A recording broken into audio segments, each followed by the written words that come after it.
잊은 지 오래 내 발길도 너를 잊은 지 너무도 오래 오직 한 가닥 타는 가슴 속 목마름의 기억이 이름을 난 몰래 쓴다. 타는 목마름으로 타는 목마름으로 민주주의여 만세.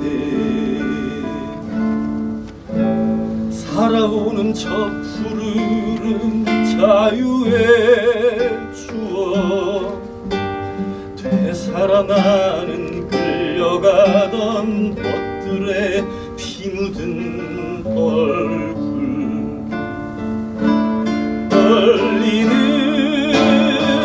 손 떨리는 가슴 짓떨리는 노여움이 신새벽에 남몰래 쓴다. 타는 목마름으로 타는 목마름으로 민주주의여 만세.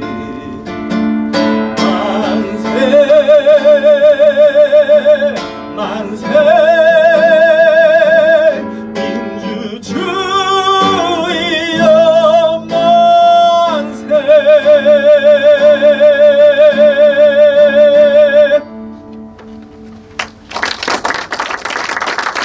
만약에 제가 꼭 북한 아니라 어디 다른 나라라도 가게 되는데 못 오게 되면 제 의지와 무관하게 못 오게 되면 제가 이 나라를 그리워할까? 잘 모르겠어요. 그러나 나라는 모르겠지만 그 친구들이 있고 가족들이 있잖아요. 그리고 고향 마을이 있고 그리고 그와 함께한 기억들이 있고 그 시간들은 많이 그리울 것 같아요. 끝곡으로요 향수란 노래 이어드리고 인사드리도록 하겠습니다.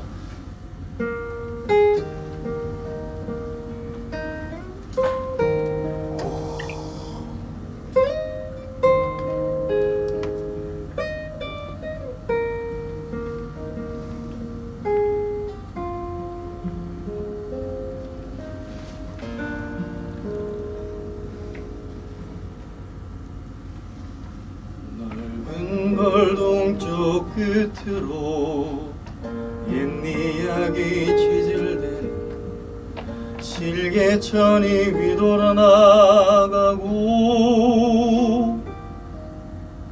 얼룩배기 황소가 해설비금 빛 게으른 울음을 우는 곳 그곳이 차마 꿈엔들이 진리야.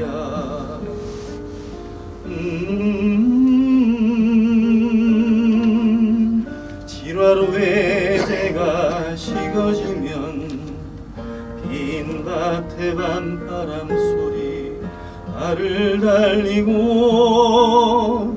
엷은 졸음에 겨운 늙으신 아버지가 집베개를 돌아보이시는 곳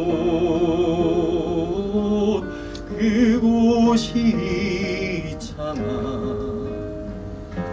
꿈엔들이 진리야. 흙에서 자란 내 마음 파란 하늘 빛이 그리워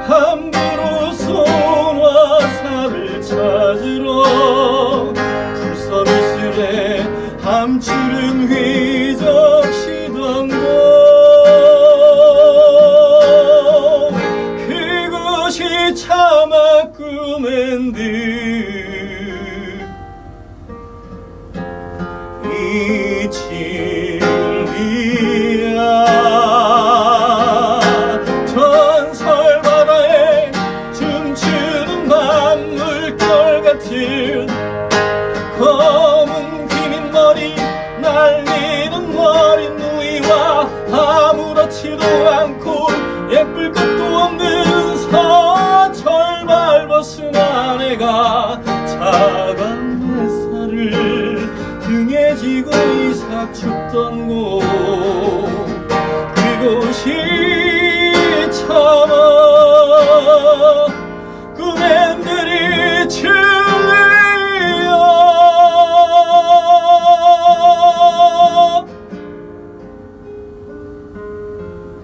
하늘에는 성근 별, 알 수도 없는 모래성으로 발을 옮기고 엷은 졸음에 겨운 늙으신 아버지가 집베개를 돌아보이시는 곳, 그곳이 참아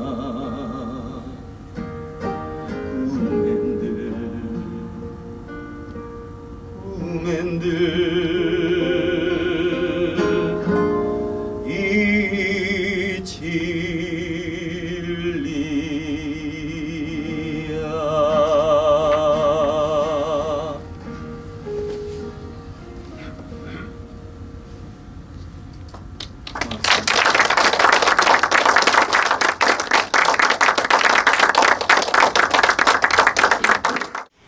안녕하세요. 신은미입니다. 사랑하는 김연희님, 그리고 보고 싶은 모국의 동포 여러분, 오늘처럼 뜻깊고 의미 있는 자리에 저를 초대해 주셔서 이렇게 영상으로나마 여러분들을 만나뵐 수 있게 되어 매우 기쁘고 반갑습니다. 특히 제 고향 대구에서 이런 아름다운 모임이 마련되어진 것, 더더욱 저를 기쁘고 반갑게 합니다. 사실 해외에서 지금 현 시점에 모국을 바라보고 있노라면 매우 가슴이 착잡하고 슬플 때가 많이 있습니다. 그런데 오늘 이렇게 뜻깊고 아름다운 자리에 계시는 여러분들을 보고 나니 정말이지 마음이 흡족하고요. 또 모국의 희망도 봅니다. 점점 어두워져 가고만 있는 우리 조국의 현실 속에서 그래도 안간힘을 다해 빛이 되어주시는 여러분들이 있기에 힘이 나고 또 든든합니다. 그리고 확신합니다. 분명 궁극에는 빛과 사랑, 정의로움, 이 모든 것이 하나로 아름답게 합력하여 선으로 열매 맺어져 나갈 것임을 확신하기 때문입니다. 김연희님, 비록 먼 길 더디게 가는 것 같지만 이토록 따스한 여러분들의 손을 꼭 맞잡고 가다 보면 분명 목적지에 기어코 도달할 것이라 저는 믿습니다. 김연희님, 아니 영금의 어머님, 어머님은 참으로 행복하십니다. 그리고 든든하십니다. 어머님 곁에는 함께 힘을 보태어 주시는 정의롭고 사랑 넘치는 분들이 많이 계시니까요. 정말 감사한 일이고 그러기에 힘이 정말 날 수밖에 없는 그런 흐뭇한 상황입니다. 그러나 무엇보다도 지금의 김연희님을 강인함으로 지탱시켜주는 그런 가장 큰 힘의 원동력은 김연희님이 어머님이라는 점입니다. 엄마는 강하잖아요. 강한 엄마에게는 그 어떤 강한 압력도 상황도 영향을 미칠 수 없습니다. 세상에서 가장 강한 힘의 소유자가 바로 어머님이라는 존재이기 때문이지요. 엄마로부터 자식을 향하여 뿜어나오는 사랑의 힘은 그 어떤 세상의 강인한 무기보다도 강합니다. 김연희님을 못 움직이게 방해하는 세력들을 엄마라는 사랑의 힘으로 꼭 이겨내주세요. 꼭 이겨나갈 것입니다. 게다가 김연희 씨와 함께 해주시는 많은 분들의 정의로움과 사랑 힘 또한 얼마나 강합니까? 그 강력한 힘도 함께 해주고 있으니 분명 딸과 사랑하는 부모님, 남편 만날 수 있게 되리라 저는 확신합니다. 지난 10월 제가 평양을 방문했을 때 김연희님의 딸 영금이를 만났는데요. 어쩌면 그렇게 총명하고 똑똑하고 예쁘고 지혜롭게 잘 자랐는지요. 무엇보다도 강인하고 의젓하고 씩씩함이 정말 그 엄마의 그 딸을 보는 것만 같았습니다. 영금 어머니, 딸 걱정은 하나도 하지 않으셔도 되겠어요. 너무나도 의젓하게 잘 자라서 엄마 만날 날을 손꼽아 기다리며 열심히 공부하면서 또 아빠, 할머니, 할아버지도 잘 공경하고 의젓하게 잘 지내고 있었습니다. 요리학교에 열심히 다녀서 엄마 오시면 만나는 음식 많이 대접하겠다고 벼르고 있었습니다. 의욕에 가득 차 있었습니다. 그리고 제가 엄마에게 꼭 하고 싶은 얘기가 있으면 전해드릴 테니 뭐냐고 제가 물어봤습니다. 그랬더니 영금이 말이 엄마에게 효도하는 길은 열심히 공부해서 훌륭한 요리사가 되는 거라고 말했어요. 그러면서 모든 정력을 열심히 공부하는데 쏟겠다며, 그래서 남자친구 사귀는 것도 당분간은 젖혀놓고 공부에만 온 전력을 쏟을 거라고 저에게 얘기했습니다. 그리고 할아버지, 할머니, 아빠 잘 모시고 있을 때니 엄마는 아무 걱정하지 마시고 오로지 엄마의 건강하게 다시 볼 수 있는 그날까지 건강만을 또 지켜달라고 저에게 부디 얘기했습니다. 그러니 연희 씨, 부디 몸과 마음 강하게 하시고 절대 아프지 마세요. 목적지가 바로 눈앞에 보이니 사랑과 정의감 넘치는 우리 아름다운 남육의 동포분들과 손 꼭 잡고 한 발자국씩 더 힘을 내어 걸어가 주세요. 연희 씨, 진심으로 사랑하는 가족 품에 하루빨리 돌아갈 수 있도록 저도 이곳에서 기도하며 힘을 보태겠습니다. 아울러 사랑하는 우리 동포분들께 부탁드립니다. 연희 씨뿐만 아니라 음지에서 외롭게 힘겹게 살아가시는 또 다른 우리 탈북자분들 많이 계십니다. 그분들의 아픔에도 귀 기울여 주세요. 부탁드리겠습니다. 이러한 모든 우리 민족의 아픔이 우리 민족 분단의 아픔에서 비롯되어진 것이라는 것을 저는 뼈저리게 보았습니다. 그리고 확신합니다. 그렇기 때문에 저는 저 나름대로 이 미국 땅에서 우리 민족의 화합과 평화적인 통일을 염원하며 그 마음을 모두어 우리 민족의 화합에, 화해에, 평화 통일에 힘을 쏟겠습니다. 끝으로 동포 여러분, 정말 사랑합니다. 그리고 존경합니다. 저도 하루빨리 우리 사랑하는 남육의 동포분들 만나 뵙고 싶습니다. 그때까지 힘내주세요. 여러분들이야말로 우리 모국의 소망이요, 희망입니다. 등불이 되십니다. 정말 사랑합니다. 존경합니다. 고맙습니다. 안녕히 계세요. 평양 주민 김연희 씨 소환을 위한 토크 문화제, 오늘 그 토크 문화제 진행을 맡은 저는 6.15 대구본부의 집행위원장 김두현이라고 합니다. 반갑습니다. 어제가 그 1년 전에 대구에서 오늘 저 화면에 나왔던 신현미 선생님 그 토크 문화제를 했던 날이더라고요.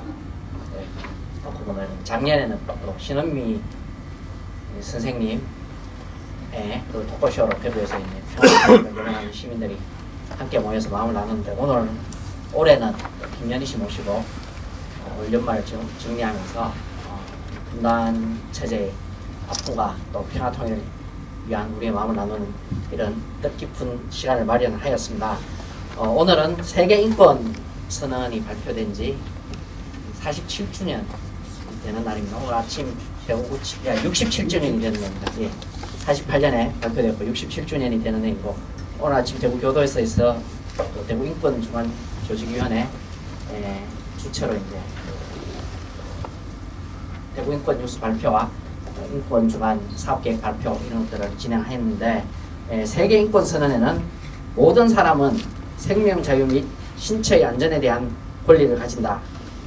3조에 이렇게 되어 있고요. 또 사람은 누구를 막론하고 어떤 나라, 자국을 포함해서 어떤 나라에서든지 언제든지 떠날 수 있으며 또한 자국으로 돌아올 권리를 가진다. 이렇게 13조 2항이 되어 있습니다.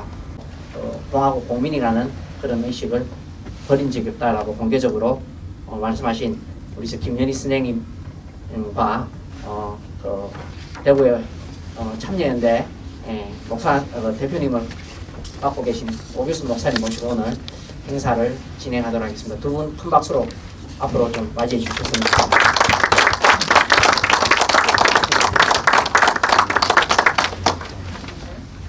어제 아래 통일로 오라 차차 네네. 한림교회에서 오히려 그 했는 뉴스 통일 뉴스에서 볼 수 있었는데 예 굉장히 이래 그 다양한 말씀들 나누셨더라고요. 그 지금 남편 만나기 전에 연애 얘기도 나누고 그랬는데 오늘도 그런 또 재미난 말씀도 함께 좀 했으면 좋겠습니다. 먼저 저 신현미 쌤 그 화면으로 만나서 네. 그 격려의 말씀 들었는데 어떻게 느낌이 어떠셨는지요? 예. 네. 신우미 선생님은 정말 저는 한 번도 만나본 적은 없어요. 왔는데 10월인가 병원에 제가 녹색병원에 입원해 있는데 갑자기 문자가 오는 거예요. 그래서 저 신은미입니다. 저 연희 선생님 딸과 지금 마주 앉아 있습니다. 그래서 문자가 와서 난 너무 깜짝 놀란 거예요. 아니 내 딸은 평양에 있는데 이거 뭐지? 하고 그래서 평양에 가서 저희 딸하고 해서 페이스북으로 저 문자를 할 수 있게끔 기회를 마련해 주셔서 4년 만에 처음으로 딸하고 엄마 딸 하면서 문자를 나눴습니다. 그래서 너무나도 감사하고 고맙고 지금 멀리 해외에서까지 저렇게 제 아픔을 자신의 아픔으로 이렇게 해주시는 분들 너무 고맙고요. 정말 감사드립니다. 네. 딸이 조금 아담하게 전형적인 조선 그 여성의 모습이었는데, 네. 예, 그 많은 분들 뉴스나 그 기사 통해서 이제 여러 가지 말씀 많이 듣고 또 아시는 분들도 계신데 오늘 또 처음 또 그 말씀 들어보시는 분도 계실 것 같습니다. 간단하게 어떻게 이곳에 오게 되었는지 예, 네. 말씀 좀 부탁드리겠습니다. 예. 네. 저는 지금으로부터 4년 전이죠. 2011년 6월에 평양에서 중국에 살고 있는 저의 사촌 언니네 집에 친척 방문을 나오게 됩니다. 그래서 한 달 동안 언니랑 같이 지내는데 갑자기 평양에서부터 앓고 있던 지병인 간경화가 심해져서 간 복수가 이렇게 많이 오게 돼요. 근데 이렇게 심한 그 상태로 부모님한테 가자니까 자식된 도리로서 우리 부모님이 내 모습 보면 얼마나 가슴 아파하실까 하는 생각에 조금 치료받고 엄마 나 괜찮아 하고 이런 모습으로 가고 싶은 이런 욕심이 생겼어요. 그래서 난생 처음 해외도 나왔으니까 여기서 치료는 어떻지 하는 호기심도 생겼고요. 그래서 치료를 받자고 보니까 그때 제가 제일 착각한 게 조선에서 평양에서 떠나기 전에 한 6개월을 김제공업종합대학병원에서 이렇게 누워서 완전히 일어나지 못하고 알았어요. 간복수 너무 심해서. 그때 내가 무슨 주사 맞고 무슨 약을 먹었는지 하나도 몰라요. 내 돈으로 사본 적이 없으니까요. 그냥 난 아프면 너네가 나 알아서 치료해서 일어 세워주겠지? 이런 생각이에요. 우리는. 근데 사회주의 국가니까 중국도 아무리 돈은 좀 낸다는 말은 들었어도 그래서 좀 비슷하겠지? 이런 생각을 가졌어요. 해외에 대한 걸 전혀 지식이 없으니까요. 그래서 치료를 받으려고 생각을 했는데 그 치료비가 너무나도 엄청난 거예요. 전 외국인이니까 보험도 안 되는 거잖아요. 근데 핏줄이다 나니까 언니한테 언니 나 꼭 치료 받아야 돼. 돈 좀 대줘. 이 말을 정말 못 하겠더라고요. 그래서 내 생각에 나도 볼 수 있잖아. 내가 어디 가서 이래서라도 돈 벌어서 치료받고 가면 되잖아. 이런 생각을 했는데 그때 브로커가 그러는 겁니다. 당신 바보냐고. 중국 사람들도 다 한국 가서 돈 벌어오는데 자기 옆집 사람도 2달 동안 갔다가 큰 돈을 벌어왔다. 2-3달만 한국에 몰래 갔다가 돈 벌어오면 그걸로 치료하고 집에 가면 되지 않냐. 이런 말을 해요. 근데 저는 한국 남조선 이런 무서운 생각보다는 그럴 수도 있구나. 그런 길도 있네. 그럼 나 2-3달만 중국 가면 돈 벌어서 치료해서 부모님 앞에 당당하게 나설 수 있네. 이런 욕심에 오케이 합니다. 가겠다고. 그래서 가는 도중에 저 환자가 아니고 여러 곳에서 한 7명 정도가 탈북자들이 모이게 돼요. 그분들이 이렇게 중국의 정준가 전준가 거기에 근데 아파트 같은 큰 건물에 갇히게 됩니다. 브로커가 이렇게 이중 철문을 가다 놓고 문을 잠그고 밖에도 못 나가요. 근데 구석에서 하룻밤을 자면서 옆에 탈북자들이 말하는 걸 제가 듣게 됩니다. 절대로 2달 동안에 올 수 없으며 뭐 태국으로 해서 몇 개월 한국에 가면 국정원에서 3개월, 하나원에서 3개월, 뭐 그리고 나가야 다시 6개월 돼야 여권을 받아서 해외여행 나갈 수 있다. 청천벽력이에요. 상상을 못했던 일이에요. 그래서 이건 아니구나 하고 도망치려고 브로커한테 나 정말 이건 아니었다. 속아서 왔다. 내 여권 빼앗긴 상태니까 여권 달라 막 애원하는데 당신 여권은 우리한테 있는 게 아니라 우리 윗선에 올라갔고 당신들은 사람은 따로 가고 여권은 따로 또 한국으로 간다. 그래서 끝내 여권을 못 받아요. 그래서 어쩔 수 없이 9월 16일 날 한국에 입국하게 됩니다. 그러니까 그 4년 전이죠, 그죠? 네. 예. 제가 이제 시작하면서 안내를 하나 못 드리는데요. 혹시 이래 대화 나누고 듣는 과정에서 궁금하신 거 계시면 여기 질문지에 적으셔서 진행하시는 분에게 드리면 그때 되겠습니다. 라오스로 해서 태국으로 네, 해서 네, 네. 그렇게 태국 이민수용소에서 네, 한 달 정도 이민수용소에 네, 있어요. 있다고 하죠. 결국에는 이제 브로커에게 이제 일종의 이제 사기 내지 속아서 오신 건데 네. 뭐 본인 말고 주변에도 그런 사례가 있는지. 제가 태국에 있는데 태국에 한 100명 정도가 옆에 있었어요. 그러니까 이보다 더 큰 철창으로 쫙 막힌 감옥이죠. 태국 이민수용소. 거기 있는데 한 분이 전문 사무실을 식사를 안 하고 계속 하루 종일 우는 거예요. 근데 거기 이민수용소 들어가기 전에 먼저 거기 조그만 수용소 하나 또 먼저 갔던 데가 있어요. 근데 거기서 계속 울어요. 이 엄마도 평양에서 오신 분이에요. 근데 한 50대인데 그래서 왜 그러냐 하니까 딸이 이미 전에 고난의 행군 때 탈북을 해서 한국에 갔대요. 근데 딸이 너무나도 엄마가 보고 싶으니까 엄마를 오라고 이렇게 브로커한테 이렇게 말한 것 같아요. 그러니까 브로커는 엄마한테 한국에 데려간다는 말로 안 하고 속이고 여기 가까이에 중국에 딸이 나와 있으니까 빨리 만나고 가면 된다 해서 엄마를 차에 태워가지고 끌고 오는 거예요. 그러니까 엄마는 완전 속았죠. 딸 만나러 잠깐 왔다가. 그 감옥에 와서 계속 울면서 밥도 식사도 안 하고 하는데 그때 딸이 한국에서 이미 자리 잡고 한국 남자와 결혼을 했더라고요. 그분이 태국까지 면회를 와요. 철창 감옥에 와서 어머니를 간수들이 내보내면서 면회하라고 하니까 그 트렁크 여행 가방을 가지고 면회 왔더라고요. 싸이가.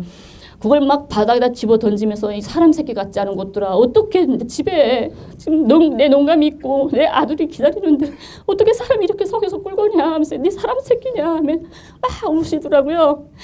그 다음에 거기서 우리 큰 이민수용소 왔는데 거기서 식사를 못 하시고 계속 울었어요. 근데 아마 지금 그래도 한국에 오면 어쩔 수 없이 사람들이 자기 목소리를 낼 수 없으니까 탈북자들은 그러니까 제 운명이다 어쩔 수 없이 아마 지금 살겠죠.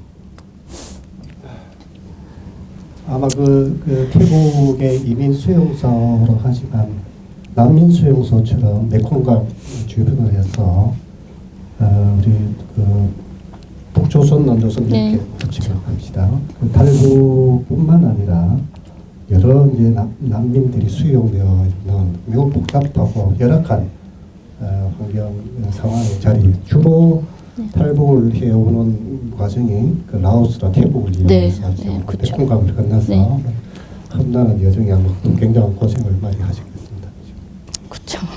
주로 뭐 목사님 듣기에 좀 불편할 수도 있지만 이 교회나 이런 조직에서 많이 간제를 하고 있는 거 알고 있는데 이제 뭐 이야기 나누면서 이제 브로커 부분에 대한 이야기들에서 뭐 많이 또 진행을 많이 하실 것 같은데요.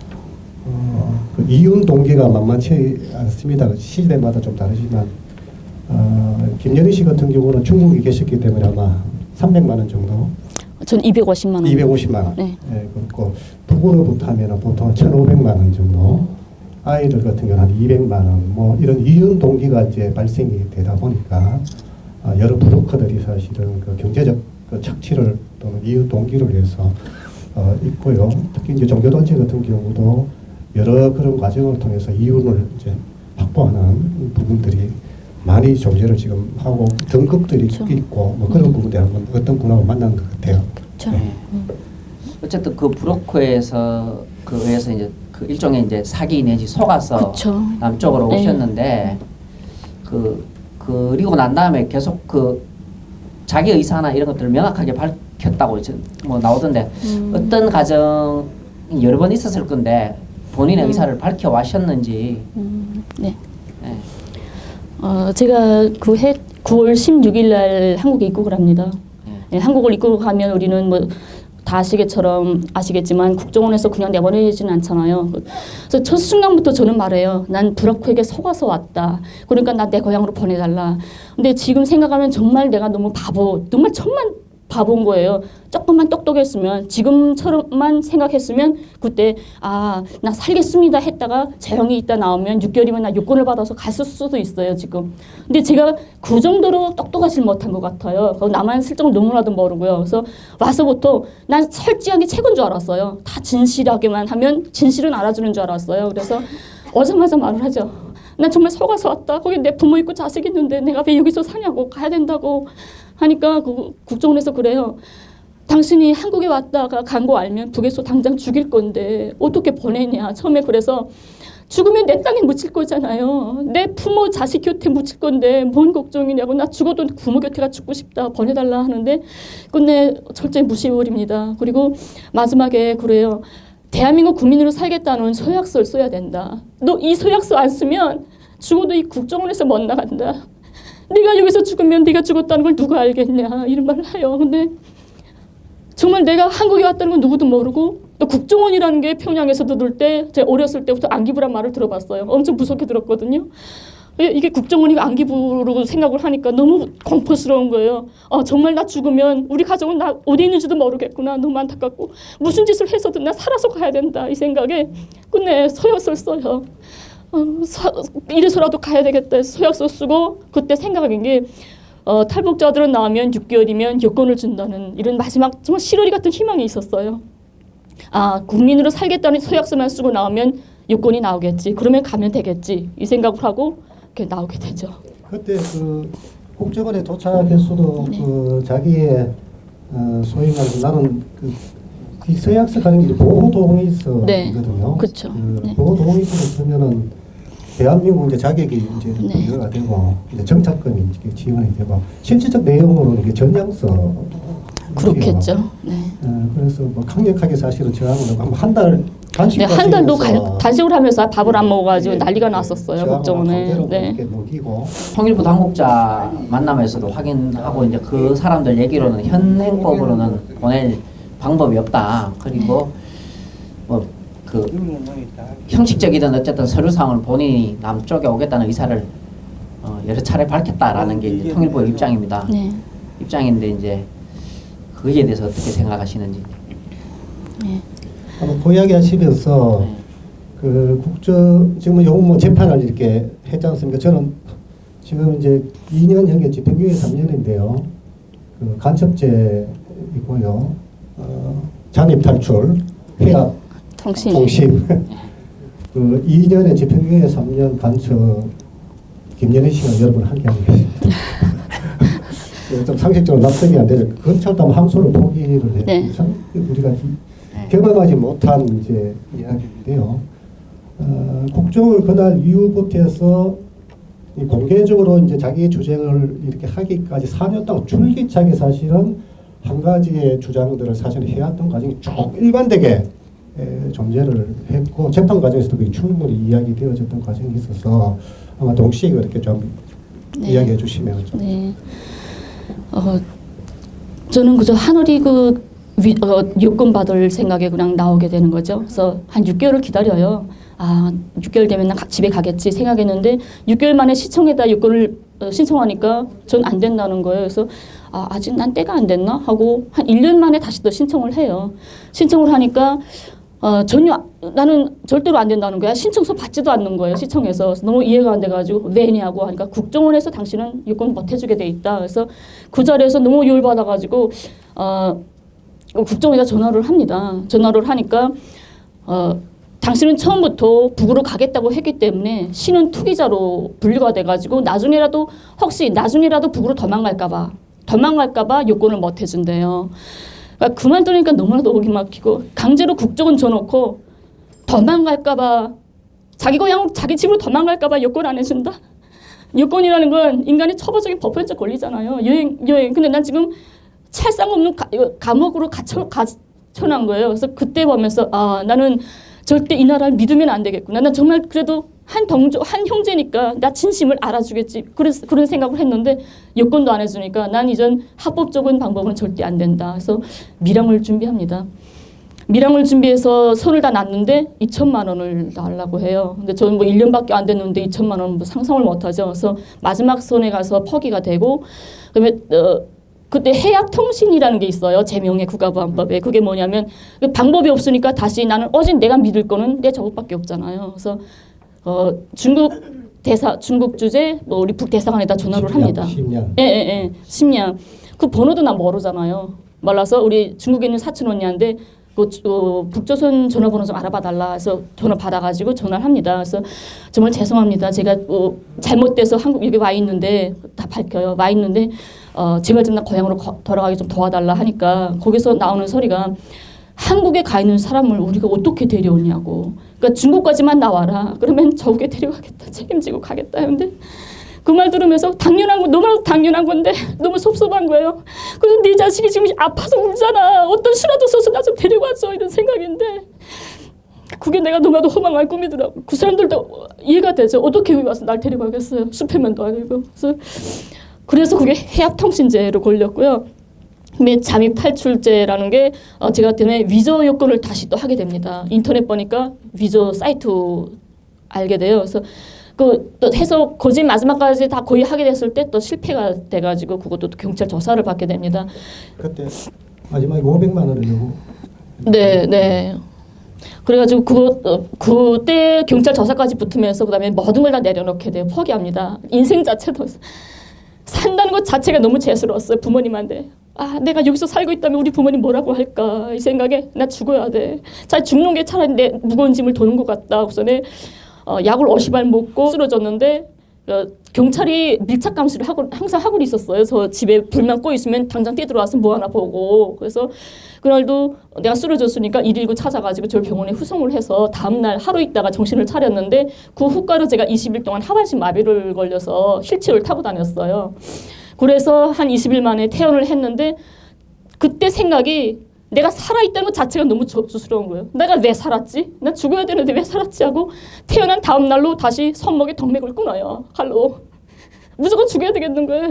덕맥 끊고 또 쓰러졌는데 또 경찰에 의해서 또 병원에 가서 치료받게 되죠. 그때 생각하면서 내가 머리친 게 있더라고요. 아, 나는 죽을 운명이 아니구나. 무조건 살아야 되는가 보다. 최소한 부모님 앞에 살아서 가는 게 내 덜인가 보다 하고 생각을 하니까 이런 엉뚱한 생각이 드는 거예요. 아니 혹시 내가 북의 간첩이라 하면 강제 추방할 수 있지 않아? 이 생각이 들어요. 북의 간첩인데 감옥살이하고 나오면 남의 간첩인데 끼고 있을 수가 없잖아요. 당연하게 이 나라 사람 아닌데. 그래서 어떻게 하면 간첩이 되지 생각하다가 인터넷 보니까 유우성 사건이나 원정에서 간첩 조작 사건이라고 있더라고요. 그 저항에 보면 탈북자 명단을 북에 넘겼다는 게 있어요. 그래서 아 이거 하면 간첩이 되는구나 하고 배워요. 그래서 내가 아는 사람들 17명을 제 휴대폰에다가 이름하고 주소를 다 입력을 합니다. 하고 그 길로 경북지방경찰청 보안수사대에다가 전화를 해요. 제가. 팀장님 저 지금 북에 보낼 수 있는 정보를 수집했어요. 빨리 와서 나 좀 멈춰 세워줘요. 하고 신고를 해요. 나 간첩이라고. 근데 제가 알기에는 이 나라가 이렇게 법치국가라고 알고 있었거든요. 근데 열흘이 됐는데도 나 잡으러 안 와요. 너무 이상한 거예요. 나 왜 안 잡으러 오지? 하고 그래서 열흘 만에 다시 또 전화를 해요. 그래서 나 좀 만나자고 이번에는. 그래서 6월 13일인가 그때 대구의 어느 식당에 형사들이 2명 나왔더라고요. 보안수사대에서. 그래서 마주 앉아가지고 일부러 막 보여줍니다. 휴대폰을. 자 봐봐요. 이게 바로 내가 북에 보낼 수 있는 정보 수집한 거다. 나 이렇게 간첩 행위했다. 그래서 그 증거가 제 간첩죄가 돼서 간첩으로 잡히게 됩니다. 오늘도 그 보안수사대 네, 들어오기 대기하고 있다. 앞에서 대기하고 있다. 경찰이랑. 일상적으로 감시 견제가 있는 모양이죠. 근데 근데 그분들도 참 미안해요. 나는 그분들은 정말 미안해요. 그분들이 뭐가 죄가 있어요. 그분들도 위에서 자꾸 압박을 하고 야 김윤희 내일 뭘 하나 알아봐라. 오늘 콘서트 하면 거기 누구 하나 알아봐라. 이거 무슨 주제가 뭐나 알아봐라. 자꾸 하니까 이 사람들 막 안타깝잖아요. 그래서 나도 막 같은 인간으로서 참 안쓰러워. 보호 감찰 제도가 적용이 되기 때문에 네, 그죠. 늘 일주일에 2번 이제 가깝고 친한 관계를 통해 가지고 관리 감독 이제 여러 가지 정보 네. 뭐 이런 것을 늘 밀착해서 오늘 사실 임무를 수행 못하고 간 거잖아요, 그죠? 여기 와서 이 어떤 말씀 나누면 듣고 보고서 작성해야 되는데 작성할 게 없어졌습니다. 그 상암 월드컵 경기장에 북한 네. 축구팀 왔을 때도 가서 접촉 시도를 했다고 돼 있. 그건 네. 제가 그렇게 말을 했어요. 나 실제로 한 건 아니고. 아니죠. 간첩되려니까.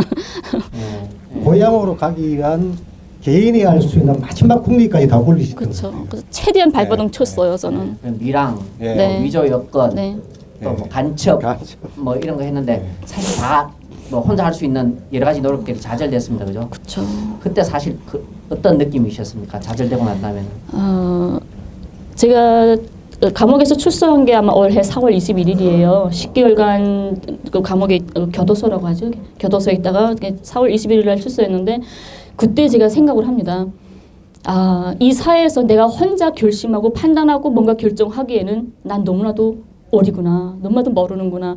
나의 이런 무모한 현상들이, 무모한 행동이 내가 가족으로 가는 길에 결코 도움이 안 된다는 걸 그때 뼈저리게 느끼게 돼요. 나 혼자서는 절대 안 되겠다. 그 누구의 도움이 필요하고 나는 누구의 손을 잡아야 된다는 그게 이 현실이 너무나도 무거웠어요. 내가 혼자 헤쳐가기는. 그래서 그때 처음으로 만난 게 민변의 장경우 변호사님을 만나게 되고 그다음에 한겨레 이렇게 언론인도 만나게 되는 거죠. 그때부터 아마 나갔을 거예요. 한겨레 그 허재현 기자 네. 올해 국제 엠네스티. 네. 언론상 김영희 선생님 취재 네. 보니까 토요판 네. 2판이 나왔더라고요. 2판 나와서 이제 그때 그 뭐 소감 대신 또 네. 말씀하셨죠, 그죠? 네. 예, 한국에 김영희 쌤이 도움이 되는 일도 많이 하셨습니다, 그죠? 한겨레 허재현 기자 상도 타게 해주고.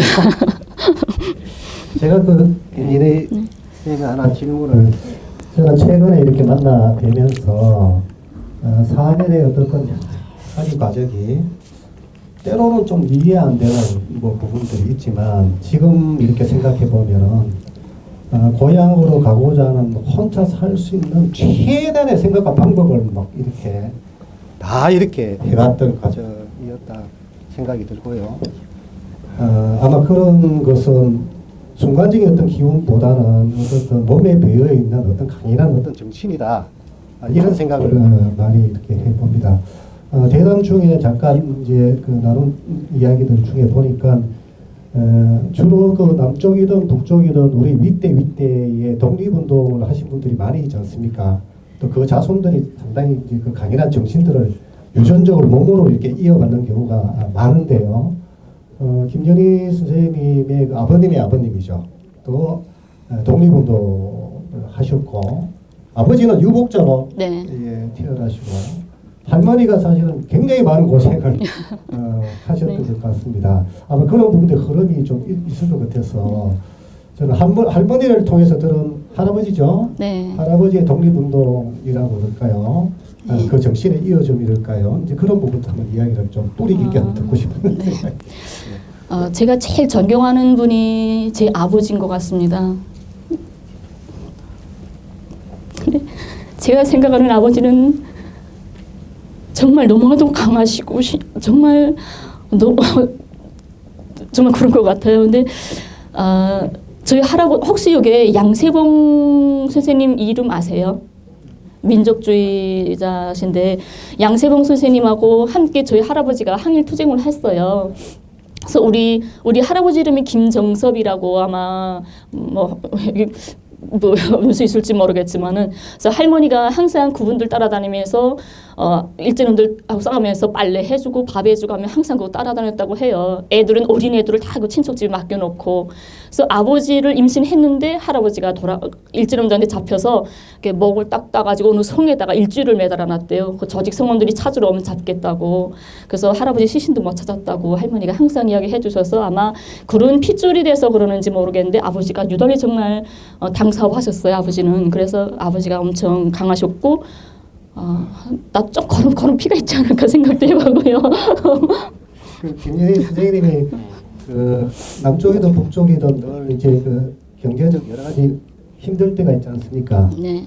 그럴 때가 되면은 다들 힘을 합쳐서 이런 문제를 함께 문제를 해결하고 이렇게 하죠. 우리도 뭐 IMF 분할 때뭐 이런 시민들이 모여서 그걸 해결하려고 했던 것처럼 아마 가만히 추정해 보면은 김연희 선생님이 한참 젊은 시기에 한 25살 전에 고난의 행군 시기를 아마 젊은 시절에 아마 같이 네. 보냈을 것 같아요. 그렇죠. 그때 또 그 했던 그 고난의 행군의 경험들 그것이 어떤 또 나름의 어떤 그 정신을 강하게 하는 어떤 바탕이 안 된다 싶은 생각이 좀 듭니다. 그 당시에는 고난의 행군 때 젊은 친구들이 어떻게 그 문제를 해결하고 어떻게 행위하고 어떻게 행동하고 어떻게 했죠? 네. 저희 남편이 군의관이었어요. 군대가 돼서 권한의 행군이 우리가 한 94년도부터 권한의 행군이라고 보는데 97년도부터 저거 평양 사람으로 알고 있죠. 태어나서부터 살았지만은 그 사이에 97년부터 2007년까지 10년은 지방에서 살았습니다. 북에서 제일 권한의 행군이라 하는 때를 난 제일 어렵다는 지방에 나가 살았어요. 그래서 개천에서 먼저 선천에서 5년 살고 그다음 개천에서 5년 살고 이렇게 살아서 지방 사람들이 권한의 행군 상황을 더 잘 알죠. 평양은 잘 몰라요. 그때 권한의 행군은 뭐 우리 부모님들 어떻게 살았는지보다는 내가 체험한 게 더 아마 중요하겠죠. 다른 인민들은 배급을 정말 멋졌어요. 이게 사회주의 국가잖아요. 우리가 사회주의는 배급 공급으로 지금까지 유지되었잖아요. 근데 그러다가 갑자기 권한이 행군되면서 배급이 끊겨서 인민들 배급 멋지고요. 의사, 제가 의사하게 되면 다 잘 모르더라고요. 제가 발음이 잘 틀리는가 봐요. 의사하고 교원 그리고 임산부. 임산부는 임신해서부터 5달 동안 무조건 배급을 줬어요. 배 안에 있는 애까지 인원수를 2명분 해가지고.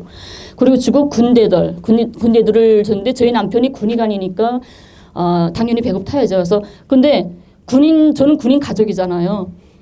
제가 딸이 하나 있고 저하고 남편인데 남편은 배급을 타는데 가족은 배급을 못 줬어요. 딱 본인 한 명만 줬어요. 애가 셋이든 넷이든 가족은 절대 못 줬어요. 그러니까 군인들이 뭐 사회에 있으면 뭐 장사를 조금 한다든가 해도 군인들은 장사 이런 게 전혀 안 되잖아요.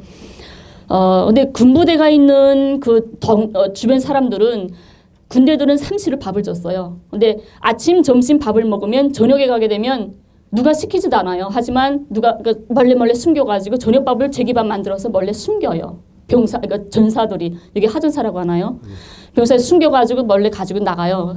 나가서는 어디 갔냐 하니까 그 동네에 인민들이 다 이렇게 굶잖아요. 근데 어린애 있는 집들, 어린이 있는 집들에 가서 말에다 싹 넣고 안 받을까봐 말에다 싹 넣고 도망가요. 그러면 어린이들만은 살아야 된다고. 우리 어른은 힘들어도 어린이들 나라에 우리 미래인데 살아야 된다 해서 권한의 행군대 진짜 굶어 죽었다는 말도 저는 들었어요. 너무 힘들어요. 근데 그래도 애들이 그러니까 죽은 얘가 프로스가 작다고 하더라고요. 그만큼 간부들도 도시락 싸가지고 와서는 다 주변에 애들 먹이고 자기는 굶고 해서 간부들도 많이 사고 죽은 것도 있고요. 그래서 군인들이 한 끼를 무조건 안 먹었어요. 누가 시키지 않아도 주변에 어린이들 먹이고. 그래서 저도 그때는 어려워가지고 국수 한 타리라는 게 여기하고는 좀 틀려요. 한 타리가 한 0.3kg? 0.3kg 정도 될 거예요. 300g 정도 돼요. 그거 하나를 끓여서 하루 종일 우리 두 식구에서 그 국수를 넣고 물을 많이 넣고 하면 국수죽이 되잖아요. 그래서 그거 하루 종일 계속 조금씩 퍼먹는 거예요. 그것도 그러면서도 우리가 생각한 건 뭐냐면요. 이 권한의 행군 그 누구도 누구를 원망하거나 이런 생각 한 번도 해본 적이 없어요. 우리는 우리가 왜 권한의 행군을 하는지 왜 굶어야 하는지 너무나 잘 알고 있는 거예요. 우리가 사회주의 시장이 80년대까지도 사회주의 시장이 왕성하게 움직였잖아요. 그러다가 80년대 후반기에 동구라파 나라들에서 사회주의가 자절되고 자본주의가 복귀되면서 사회주의 시장이 없어졌습니다. 북조선은 사회주의와 이렇게 무역거래 할 수 있는 거래가 모두 없어져 버렸는데 그때 미국이 경제 제재를 어떻게 했냐면 모든 세계 국가들이 조선하고 거래하려면 무조건 달러로만 현찰로만 거래할 수 있는 이런 제재를 가해줬어요. 그러니까 북조선이 사회주의 국가가 달러가 어디에 있습니까? 그러니까 그 누구하고도 거래할 수가 없는 거예요. 계속 정상적으로 사오던 것을 딱 끊기고 거래할 수 없으니까 나올 수 없는 거죠. 하물며 북에 들어가는 벌펜도 못 들여냈어요. 왜냐하면 벌펜 들어가면 그 촉 앞에 똥 동그란 덩이 있죠. 척 그거 무기에 쓰일 수 있다고 못 들어가게 해서 학생들 공부하는 발펜도 못 들어가고. 그래서 그걸 우리가 뼈저리게 하니까 내 나라를 우리가 지켜야 한다. 모든 사람이 나는 이 나라의 주인이라는 자각이 있어요. 농사 짓는 사람은요. 나라의 쌀떡은 내가 책임진다. 이런 주인이고요. 공장 다니는 사람은 나라의 이런 공업은 내가 책임져야 된다. 그거고요. 병사는 나라의 전방은 내가 책임져야 된다. 그거예요. 그러니까 나라 없는 백성은 상아지 개만도 못하다. 이런 말이 있잖아요. 그러니까 내가 허리띠 조이고 내가 지금 아프고 힘들어도 내 후대만은 눈물 흘리면 안 된다. 정말 강대한 적을 물려줘야 된다. 우리 모두가 그렇게 생각을 했어요. 그래서 우리 좀 참자. 힘들어도 참자. 너희들한테만은 정말 밝은 세상 주자. 우리는 꼭 이겨낼 거야. 일시적이다. 누구나 다 이렇게 생각을 했던 거죠.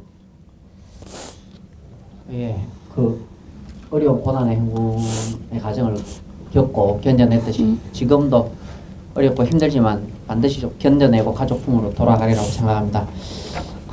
그 최근에 그 인터넷에 보니까 그 싱가포르 사진 작가입니까? 아, 네. 네, 아람판 씨가 네. 그 21살 된 따님하고 인터뷰를 네. 한 게 이제 그 유튜브 영상에 나오던데 또 따님 영상 보셨는지요? 봤죠. 당연하게 예. 봤죠. 보시고 난 다음에 마음이 여러 생각이 드셨을 건데 따님 이영금 씨입니까? 따님 뭐 자랑 좀 해주시겠습니까? 아, 딸요. 결혼식 아니 그건 정말 믿을 수가 없어요. 21살인데 어디 결혼을 합니까? 아무리 그래도 21살 결혼하는 사람 없어요. 아마 혹시 사고 쳤는지 모르겠는데 아닐 것 같고요. 딸 하게 되면 정말 제가 생각하는 딸은 17살 고등학교 학생으로만 기억이 떨어져 있어요. 지금 21살인데 아직도 철없는 애, 응석바지 애기 뭐 이런 생각? 근데 이번에 아람판 씨가 이렇게 동영상 나한테 엄마한테 뭐 메시지도 보내고 하는데 저게 정말 내 딸 맞아. 언제 저렇게 컸어? 너무 대견하고 저건 내 딸이 맞아. 너무 자랑스러워. 내가 제 엄마라는 게 너무 자랑스러운 거예요. 너무 듬직하고 너무 자랑스럽습니다. 그 따님 영상하고 그 따님이 그 어머니께 보낸 편지글 그 낭독하고 또 다시 일부에서 못다는 이야기 이어가도록 하겠습니다. 예. 안녕하십니까. 안녕하십니까. 안녕하십니까. 오래 저는 며칠 전 11월 21일이 저희 어머니 생일입니다.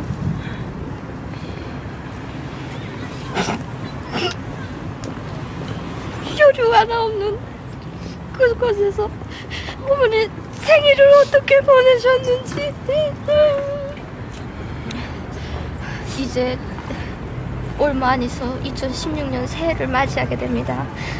정말 남들은 새해를 맞이할 때마다 즐거움 속에 희망 속에 앞으로의 정말 모든 일이 잘 되길 기대하면서 새해를 즐겁게 맞이하는데 저희 가정에서는 정말 가슴 아픈 분열의 고통을 겪고 있습니다. 하지만 새해에 이제 들어서면서 어머니는 어떤 또 한 해 동안 어떤 고생을 겪고 있겠는지 그 생각을 하면 정말 피 터지고 가슴이 찢어질 만큼 너무 힘듭니다. 하지만 어머니의 그 강인하신 모습을 보고 정말 남들의 구웠던 책동에서도 구람없이 조국을 위해서 가정을 위해서 구람없이 싸우시는 어머니의 그 모습을 보고 어찌 보면 지칠 때도 있고 정말 금시라도 주저앉을 그런 마음이었지만 나약해질 때도 있었지만 어머니의 강인한 모습을 보고 강한 어머니의 강한 딸이 되고 싶었습니다. 노력하겠답니다. 고맙습니다. She said really thank you for 이제 그리고 어머니의 그 강인한 모습도 봤고 그다음에 우리 조국에서도 우리 이 고통 정말 조국의 고통인데 어머니를 꼭 조국의 품에 데려오려고 최대한으로 노력하고 있습니다. 어머니 그 신념, 그 의지로 절대로 꼭 끼지 마시고 우리 모두가 다 노력하고 있으니까 어머니 앞으로 멀지 않을 앞날에 꼭 상봉하게 될 겁니다. 꼭 기다려 주십시오. 그리고 이렇게 우리 정말 가족의 이 아픔을 우리 조국에서는 물론이고 전번에 CNN 기자 선생님들과 또 신은미 선생님들 오늘은 이렇게 싱가포르 먼 데서까지 선생님들이 오셔서 우리 정말 아픔을 진심 자기 아픔으로 여기고 이렇게 도와 나서 주시니까 얼마나 고마운지 모르겠습니다. 정말 이 세상에 진정으로 인권이 있다면 정말 양심적이고 진보적인 기자 선생님들이 좀 다 우리 이 아픔, 가슴 아픈 상처를 자기 아픔처럼 여기고 온 세상이 떨쳐나선다면 어머니 저옥의 품으로 오는 길은 인차 앞당겨지게 될 거라고 굳게 믿고 있습니다. 그리고 어머니한테 또 얘기하고 싶은 거는 이젠 할아버지 할머니도 많이 늙으셨습니다.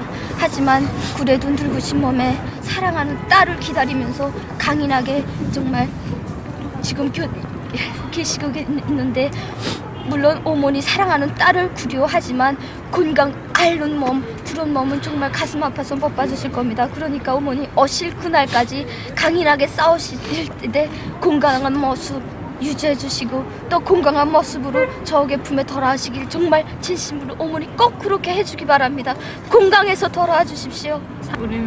그리고 얘기하고 싶은 거는 정말 우리 가정의 아픈 상처를 보시고 세계 진보적인 모든 양심적이고 진보적인 인사들이 우리를 이렇게 도와주시고 또 어머니가 혈육을 떠나서 군본 곳에 가셔서 정말 힘든 고통을 겪고 있지만은 동포의 그 뜨거운 정으로 어머니를 힘있게 지지 성원해 주시고 조금 밀어주시는 남녀의 동포들 세계 진보적이고 양심적인 분들에게 이 딸의 진심의 인사를 꼭 좀 전해주시기 바랍니다.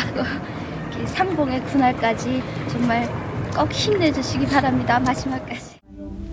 땅길 하늘길 바닷길이 멀어서 못 오나요. 4년 전 이 딸이 받은 상급 학교 추천을 두고 그렇게도 기뻐하던 어머니, 이제는 20대에 처녀로 다 자라 학교를 졸업하고 사회에 첫 발을 내디디게 된 이 딸의 모습을 볼 수 없다고 언제 한번 생각해 보았겠는가. 병든 자식, 상처 입은 자식을 탓하지 않고 더 마음을 쓰며 사랑과 정으로 품어주고 아픈 상처를 감싸주는 고마운 품이 있어 우리 가정이 훌륭한 새 집에서 행복 속에 사는 것을 과연 상상이나 할 수 있는가. 어머니는 내 곁에 없어도 우리 당은 친어머니보다 더 따뜻한 사랑으로 나를 품어주고 아껴주고 사랑해 주었다. 위대한 어머니 품이 나를 어엿하게 키워주었다. 그럴수록 이 기쁨, 이 행복을 어머니와 함께 누리고 싶은 마음은 더욱 간절해진다. 한 밤 지나면 올까, 두 밤 자면 올까, 이제나 저제나 기다리는 이 딸 자식처럼 어머니도 이 딸을 얼마나 보고 싶어 할까. 어머니는 꿈결에서도 오고 싶어 하고 죽어서라도 그리운 조국의 품에 기어이 안기고 싶어 한다. 이 시각도 어머니는 어느 침침한 새방에 외로이 앉아 눈물을 흘리며 가족을 그리며 부모 형제를 생각하고 계시리라. 나를 내 고향, 내 조국으로 보내달라. 이것이 어머니가 피 터지게 외치는 목소리다. 그 어느 인간이나 가까운 혈육과 정을 나누며 사는 것을 인생의 가장 큰 낙으로 여긴다. 그래서 사람들이 언제 어디서나 제일 그리워하는 것도 물질적 부가 아니라 인간의 뜨거운 정이고 사랑하는 가족이다.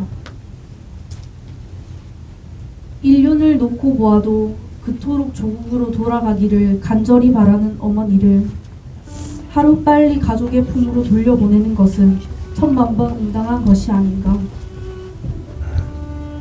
온 나라의 어머니들이 자식들의 축복 속에 행복의 미소를 짓는 오늘, 나는 저 남녘에서 고통 속에 몸부림칠 어머니에게 말하고 싶다. 어머니, 하루빨리 조국으로 돌아오세요. 온 가족이 손꼽아 기다리고 있어요. 조국의 대문은 언제나 열려 있어요.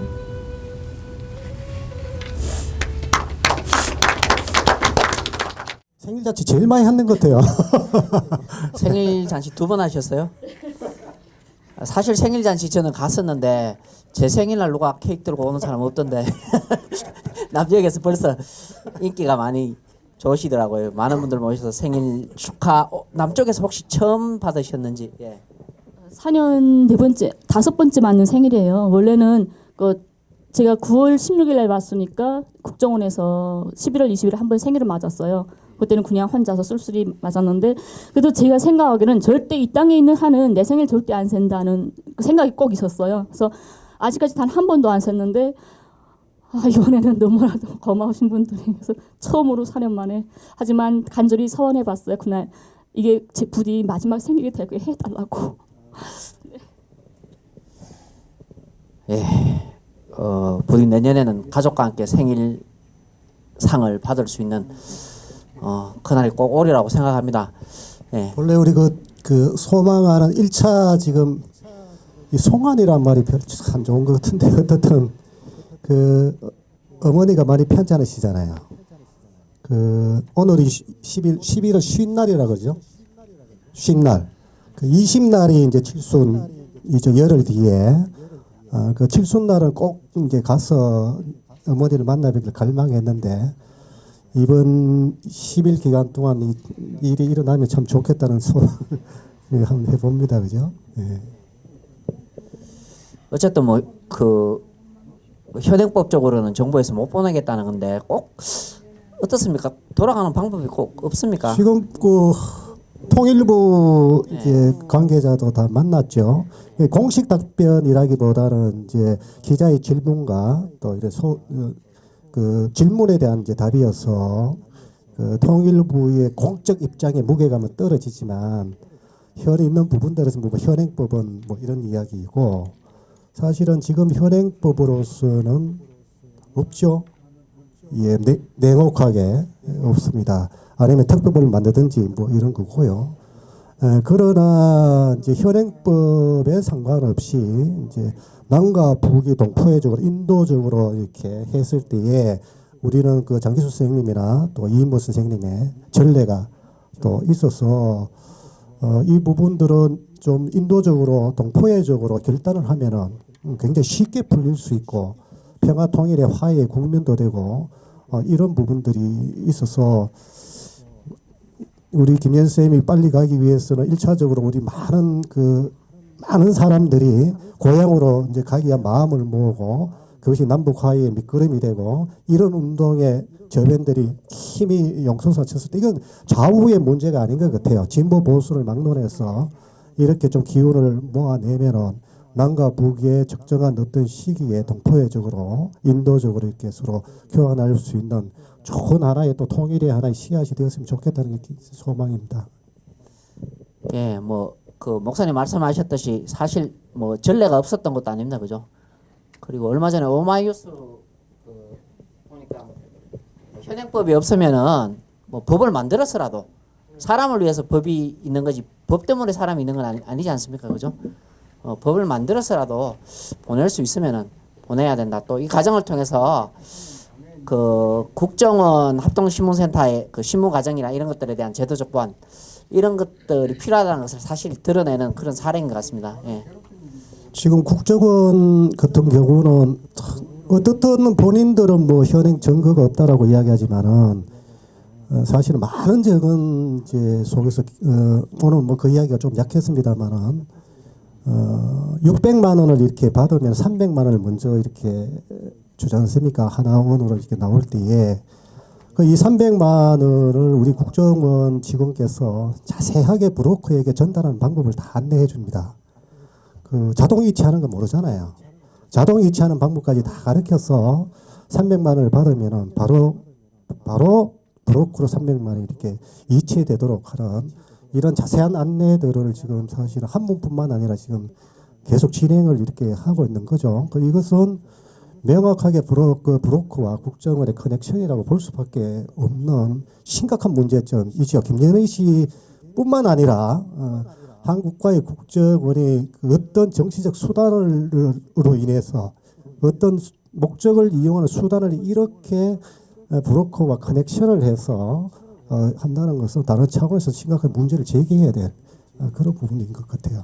예, 사실 김연희 씨 송환 문제를 꼭 그 뭐 남북의 정치적 그런 문제가 아니라 잘만 풀면은 어떻게 보면 남북 관계 개선의 계기 또 우리 저 탈북자 정책의 그 잘못된 점을 개선하는 그런 좋은 선례가 될 수도 있다 이렇게 생각을 해봅니다. 요 얘기 말고 이제 이분은 조금 더 이래 그 살아오신 얘기들, 생활적인 얘기들 좀 한번 보고 싶은데요. 질문에도 마치 있습니다. 그 남쪽에 오셔서 생계는 도대체 어떻게 해결했느냐, 뭐 어떻게 먹고 살았는지. 남쪽 사람들도 사실 하루하루 살기 힘듭니다, 그죠? 오늘 그 한겨레 신문 보니까 그 20% 상위 20%에 있는 사람들이 남쪽에 연봉의 45% 수입의 45%를 가져간다고 하더라고요. 저는 딱 보니까 한 끝에서 한 세 번째쯤 뭐 그렇게 다행히 첫 번째 두 번째는 넘더라고요. 넘는데 남쪽 사람도 사실 하루하루 그 생활하는 게 전쟁 같은데 북에서 남쪽 사회에 대해서 전혀 모르고 아까도 얘기했듯이 자동이체 하는 방법도 모르는 그런 분이 4년 동안 살기가 참 만만치 않았을 건데 어떻게 살아오셨는지.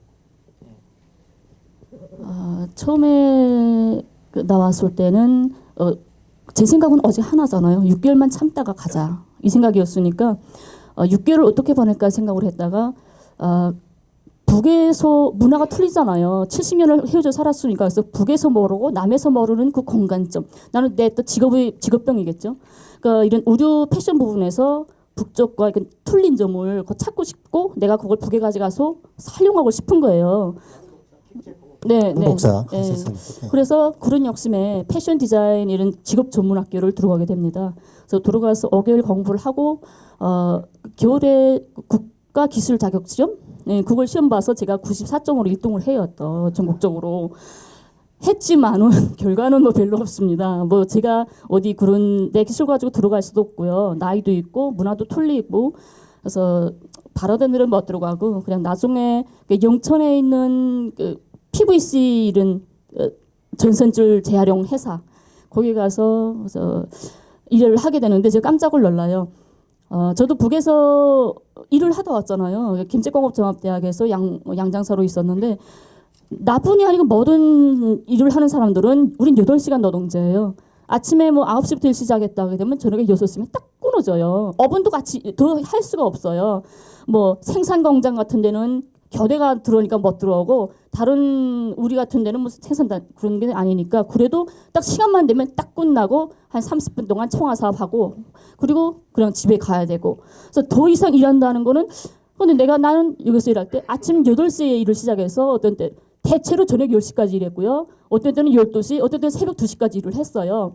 근데 그거를 난 불편하다고 생각을 안 하고 좋았어요. 왜냐하면 조금 연장할수록 나한테 돈이 차려지는 거예요. 이제는 내가 4년 살다 나니까 돈의 예속이 되고 돈의 노예가 되고 머릿속에는 항상 돈 생각이 떠날 수가 없어요. 이렇게 변해졌어요. 근데 우리는 거기서는 돈에 대한 가치관을 전혀 몰랐어요. 사람이 살면서 어떤 돈이 제일 클까 생각을 할 때 처음에 와서 놀란 게요. 노후 대책? 이게 뭔 말인지 몰랐어요. 노후 대책 왜 필요하지? 그건 뭔 말이지? 하고 두 번째로 놀랐던 게 평생 내 집 마련? 내 집을 왜 마련하지? 그것도 평생 동안 한대요. 그래서 아니 사람으로 생겼으면 제 집이 있겠지. 왜 평생 동안 내 집을 만드냐고. 그게 너무 이상했어요. 그래서 그게 이상했고 그래 순간순간 돈이에요. 처음에 오자마자 피부과. 제가 좀 못생겼죠. 제가 한 가지 실례를 들면 저 변호사님 이렇게 아는 분들이 있어서 몇 명이 앉아서 이야기하는 자리가 있었는데요. 가까운 분이에요. 그 변호사님 당연히 농담일 거라고 생각을 해요. 진심은 아닐 거예요. 이야기하시는데 그래요. 자기는 북한 여성들은 다 미인인 줄 알았는데 어떻게 연희 씨 같은 여자도 있었다고 이 말을 하는 거예요. 너무 부끄러워가지고요. 그만큼 제가 이렇게 못생겼어요. 그래서 처음에 왔을 때 놀란 게 우리 문화에 없는 게 뭐냐면 우리 피부과 하게 되면 뭐 습진이나 상처 이런 거 치료하는 데예요. 근데 여기 피부과 보니까 뭐 기미 빼고 성형 너무 호기심 나는 거예요. 나도 조금 여자라는 마음이 생각이 들어요. 그래서 찾아갔어요. 피부과에 가서 접수하고 선생님한테 가서 선생님 저 기미 있는데 좀 뽑을 수 있냐고 없앨 수 있냐고 하니까 250만 내세요 이러는 거예요. 그래서 너무 엄청나서 알겠습니다. 저 가겠습니다 하고 나와서 가려고 하는데 접수 카운터에 있던 분이 간호사겠죠. 이거 돈 내고 가라고. 그래서 저 이자 약도 안 먹고 주사도 안 맞았어요. 치료 안 받았는데 왜 나보고 돈 내라고 하세요?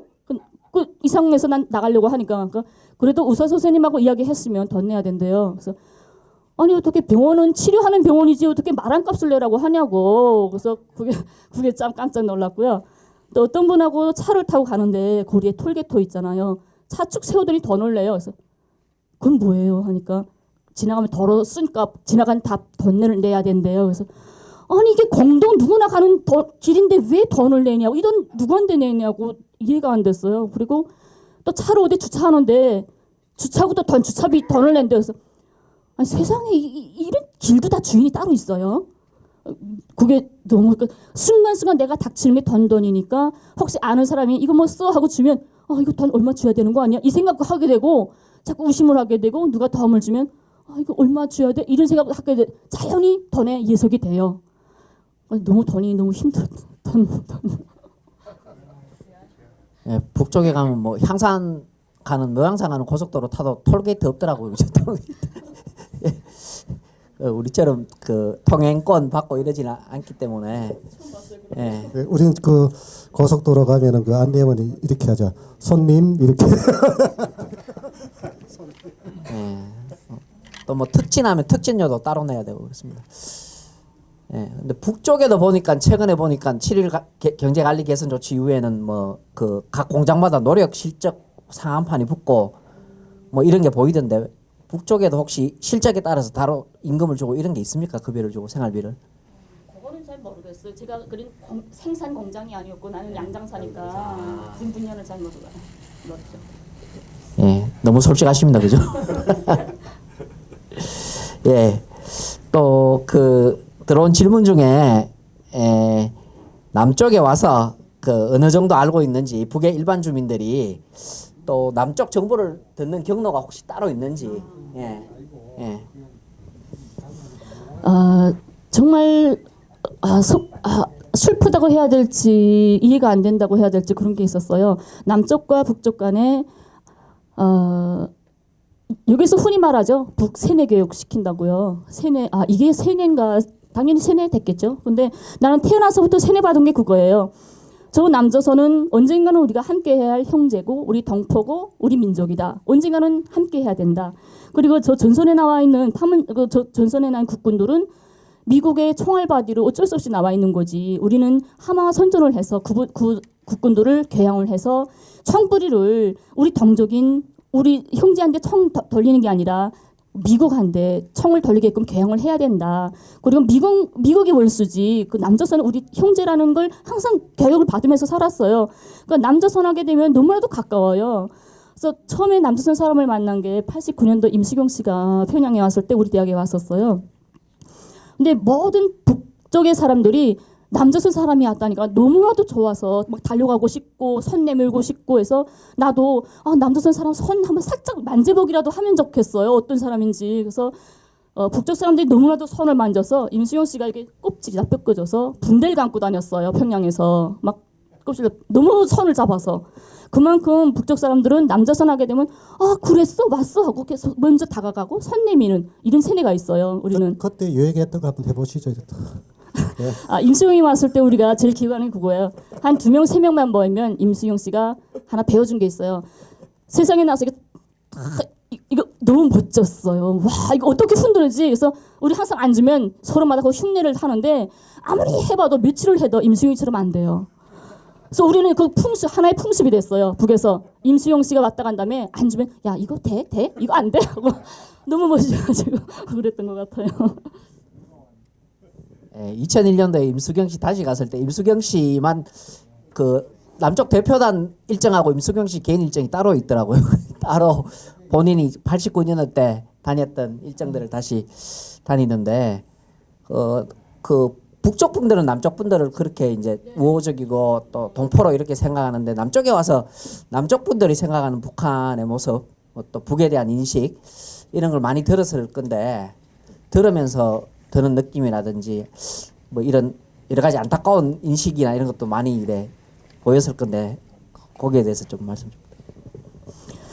근데 북도 같고 남도 같고 좀 전쟁하다가 지금 순간 휴식 중이잖아요. 전쟁하는 중이잖아요. 그러니까 어쩔 수 없이 다른 나라들처럼 개방적으로 문화가 왔다 갔다 하고 할 수 없다는 거는 이해가 돼요. 그만큼 서로가 경직되어 있는 상태인데 난 북에서 살면서 남쪽에 대해서 이렇게 막 헐뜯고 뭐 이런 거는 한 번도 본 적이 없고요. 그 남조선에 대해서 뭘 말하냐면 학생들이 이렇게 데모하는 거, 뭐 무슨 전대협, 무슨 한청령, 무슨 뭐 하는 거, 그다음에 시민들이 내가 기억에는 강우병, 예, 촛불 시위하는 거, 그거 뭐 그런 시위들을 몇 번 봤어요. 그래서 저건 왜 싸마는지 참 얼마나 힘들까, 저런 속에서 사는 게 삶이 얼마나 힘들까 이런 생각을 했는데요. 내가 생각할 땐 그래요. 북쪽 사람한테 너 남쪽에 갔다 올래? 하면 갈 수 있어? 가능해? 아마 이렇게 물어볼 것 같아요. 근데 남쪽 사람한테 너 북에 갔다 올래? 하면 그냥 무섭지 않아? 죽지 않아? 이런 말을 먼저 할 것 같아요. 그만큼 남쪽 사람들은 북쪽에 대해서 무서움과 공포의 인식을 가지고 있다는 거예요. 하지만 북쪽 사람은 남조선에 대해서 절대 공포의 생각 전혀 없어요. 그저 내 형제고 이런 동포의 적이 너무, 그러니까 그게 아마 우리 북쪽 사람들이 인춤 속고 나처럼 속아서 오는 사람들, 너무 쉽게 남조선을 너무나도 쉽게 생각하는 사람들, 예, 그 형제니까 이해해 주겠지 이런 생각이 아마 그런 데서부터 난다고 생각을 해요. 그리고 여기 사람들이 북에 대해서 현실을 받아들일 수 있는 기회가 전혀 없고, 어제 받아들인다면 뭐 이만갑이나 뭐 그다음에 무슨 TV조선이나 뭐 이 채널에서 그 북에 대해서 많이 말을 하잖아요. 근데 그게 너무나도 현실과 왜곡된 것을 계속 채우다 나면 진짠가 하고 믿어버리고 말아요. 그거 외에는 다른 게 들을 수가 없으니까. 그래서 너무 왜곡되게 알고 있는 게 너무 슬프고, 단 한 명이라도 좀 우리 형제잖아요. 우리 민족인데 좀 있는 대로 받아주고 있는 대로 인정해주고 좀 그랬으면 좋겠어요. 김연애 씨 그 이야기 중에 하나가, 아니 왜 맨날 씹어요? 하루도 쉬지 않고 맨날 씹어요. 이거 몇 번 평양냉면이 이게 냄새가 나서 못 먹겠대요. 아주 제대로 한 데가 서울에도 있죠. 선생님이 서울로 가면 제대로 된 평양냉면 한번 좀. 대구에는 어디 있는지 모르겠습니다. 이 차이가 많이 나겠죠. 그래도 제대로 되는 아주 그 평양냉면에 유명한 데가 남쪽에 제가 있다고 들었는데 한번 초대해 주십시오. 대구에는 저 부산 안면옥 뭐 유명한 그 남쪽에 오셔서 그 맞는 음식을 못 찾으셔가지고, 예, 별로 식사를 제대로 못 하고 있다고 하더라고요. 예, 그 맛있는 거 많이 사주시기 바랍니다. 나가시면. 그 새로운 음식 과메기 한번 대접했습니다. 북쪽에는 과메기가 없답니다. 예, 청어가 북쪽에 많이 나는 걸로 알고 있는데, 예, 예, 김장철이죠, 그죠? 예, 김장철이고 북쪽에서는 김장이 아주 중요하다고 알고 있는데, 북쪽에서는 김장 어떻게 담굽니까? 북쪽 지방이 여기보다 아무래도 온도가 낮잖아요. 그러니까 11월이면 제가 11월 21일이 생일인데 11월 초 중순이면 다 김장이 끝나고 내가 생일 세곤했어요.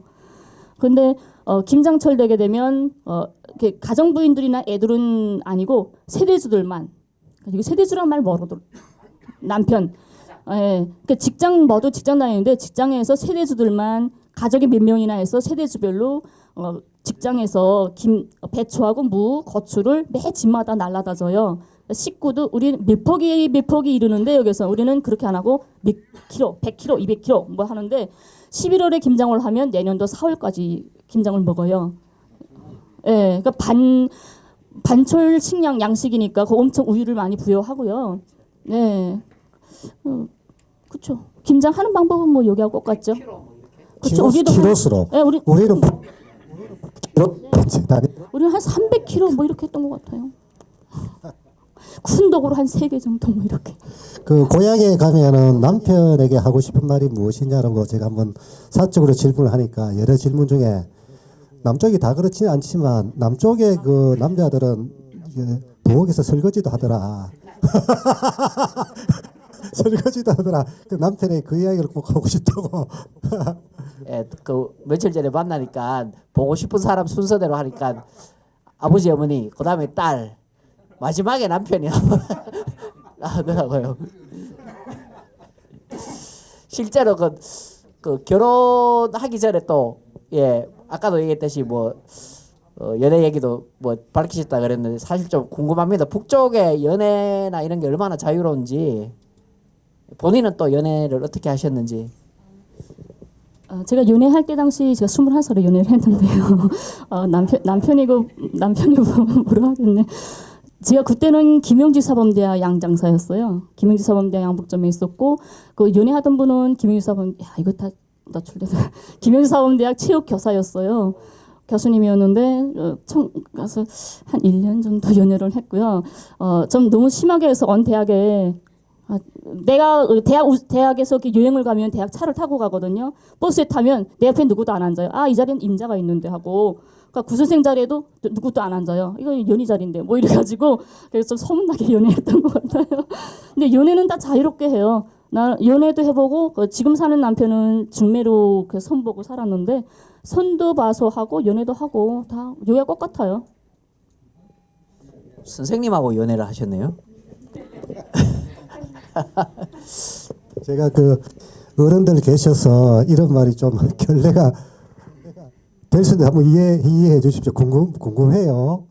아니 거기도 뭐 그 결혼하기 전에 남녀 상결지사가 있을 텐데 그 모텔도 잘 안 보이고 여관도 잘 안 보이던데 어떻게 하냐? 물레방아가 아직 남아 있느냐? 많이 자유롭게 한대요. 그 사람이 이제 사는 거니까 그 어떻게 하냐? 친구나 마을에서 집을 비워준대요. 야, 너무 로맨틱하지 않습니까? 알았어요. 집을 다 비워준답니다. 야, 너무 낭만적이다. 북쪽 표현으로 친구들이 조지가 해준다고. 예, 어쨌든 뭐 사는 사람 모습은 뭐 크게 다르지 않은데 지금 따님도 뭐 그 아까 인터뷰에는 뭐 신은미 선생님께서 뭐 또 공부하겠다, 뭐 요리사 되겠다 했는데 결혼을 앞두고 있다 이런 얘기도 나오고 어느 게 진실인지 잘 모르겠습니다, 그죠? 그리고 북쪽 분들 생각보다 또 이래 그 남쪽 표현으로 얘기하면 음담패설이고 북쪽 표현으로는 육담, 예, 또 상소리라고 하더라고요. 그런 또 얘기도 자유롭게 나누고 이런 데서 이제 남쪽 분들이 가서 이제 북쪽에 대해서 이래 처음 충격을 많이 받는데 그만큼 남쪽 사회가 북쪽에 대해서 이제 잘 모르는 것 같아요, 그죠?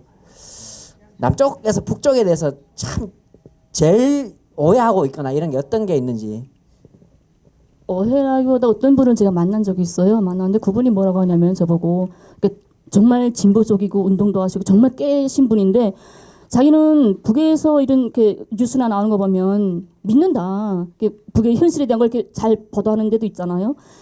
대체로 믿는 사람인데 그래도 여거는 좀 뽕이고 여거는 좀 아니라고 생각했는데 좀 유니쌤한테 묻고 싶다 하면서 북에 학교에 수영장이 6,000개가 있다고 하는데 그건 너무 뽕이지 않냐 이 말을 하는 거예요. 그래서 난 그 말에 너무 깜짝 놀랐어요. 6,000개요? 왜 도대체 6,000개밖에 안 되죠? 아니 도대체 왜 6,000개밖에 안 돼요? 학교에 그 북쪽에 그 모든 전국에 도대체 학교가 6,000개밖에 안 된다는 소리잖아요. 그렇게 될 수가 없죠. 학교 하나에 수영장 하나 무조건 있어야 돼요. 우리는 학생들이 체육 수업에 수영 수업이 따로 있어요. 수영장이 없으면 학생들이 교육을 수업을 못 하는데 무조건 수영을 있어서 뭐 첫 번째 시간은 뭐 몇 반이 수영하고 나오면 또 몇 반이 더 수영하고 해서 수영을 계속 하죠. 그리고 가에 내가 와서 제일 놀랐던 게요. 학생들 교육에서 그러니까 나도 여자니까 여성들이 엄마들이 애들 데리고 여기 학원 저기 학원 하게 다니는 게 너무 안쓰러웠어요. 나는 그래본 적이 없고 나도 제가 초등학교 때 우리는 애들이 어떻게 되냐면요. 초등학교 입학을 하면 음악 선생님, 체육 선생님, 뭐 미술 선생님, 모든 서적 선생님들이 매 학급 돌아요. 돌면서 검열을 해보고 얘는 음악을 기질이 있다. 얘는 체육을 하겠다 해서 뽑아져요. 그래서 저희 학급에서 음악을 할 수 있다는 애를 12명 뽑혀서 음악 서적으로 가게 됐죠.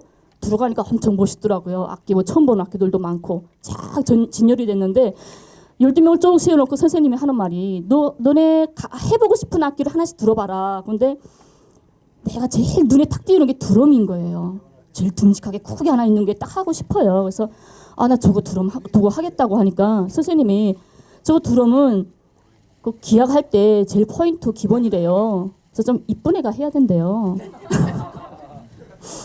그러면서 너는 이거를 해야 하면서 바이올린을 나한테 주더라고요. 그리고 12명 중에 제일 동그랗고 예쁜 애를 거기다 탁 드럼에다 앉혀놓는 거예요. 그래서 내가 못생겼구나. 그리고 그때 또 다시 알게 됐고요.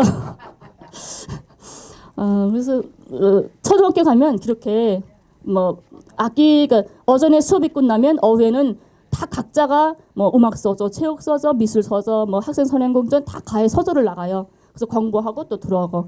그러니까 부모들은 우리 엄마는 내가 학교에서 뭘 배우는지도 몰라. 내가 바이올린 하는지도 몰랐어요. 그래서 그게 참 여기 어머니들 볼 때게 참 힘들겠다. 막 예, 그 북쪽은 말씀하셨듯이 1인 1이라고 뭐 본인이 그 잘하는 분야 이거를 학생 소년군전입니까? 그 소조 활동하는 거기서 가르치고 있는 걸로 알고 있는데 그 아까 말씀하셨듯이 본인이 어릴 때 드럼 치고 싶었는데 인물이 좀 빠져서 못 배우고 바이올린을 또 배웠다고 합니다. 안 들어볼 수 있겠습니까? 어떻습니까? 한번 들어보고 싶죠, 그죠? 예. 그럼 그 박수로 그 김윤희 선생님 그 바이올린 솜씨를 한번 들어볼 수 있도록 하겠습니다. 예. 바이올린 연주 한번 큰 박수로 들어볼 수 있도록 하겠습니다. 예. 여기 이제 잠깐 배워가지고 정말 못하는데.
그 오늘 토크 콘서트 마무리 할 시간이 왔는데요. 어쨌든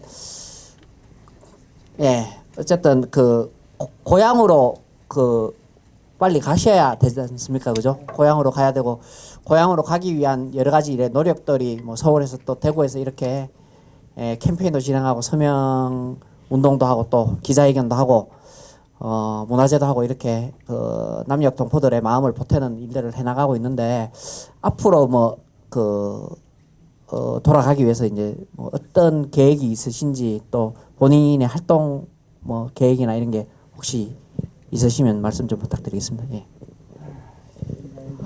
제가 아마 처음에는 왜 이렇게 나는 불행하지? 난 왜지? 하고 2,500만 중에 왜 꼭 나야? 왜 꼭 내가 이 땅에 버려졌어야 돼? 이게 너무 슬펐어요. 근데 지금 생각하면 정말 어떻게 보면 내 인생의 다행이 아닐까. 제 2의 인생을 사는 게 아닐까.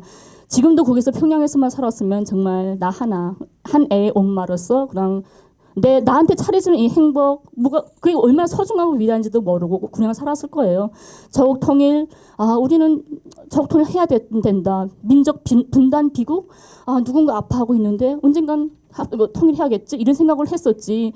하지만 제가 실제로 이렇게 생이별 당하고 정말 가슴 찢어지는 고통 이런 이별 당해보고 나니까 우리는 꼭 이 분단 비극은 꼭 없어져야 되며 우리는 꼭 통일해야 되겠다는 걸 정말 심장으로 절감하게 돼요. 이 분단의 비극이 얼마나 아픈가를 절감할 수 있는 정말 소중한 순간이온 것 같고요.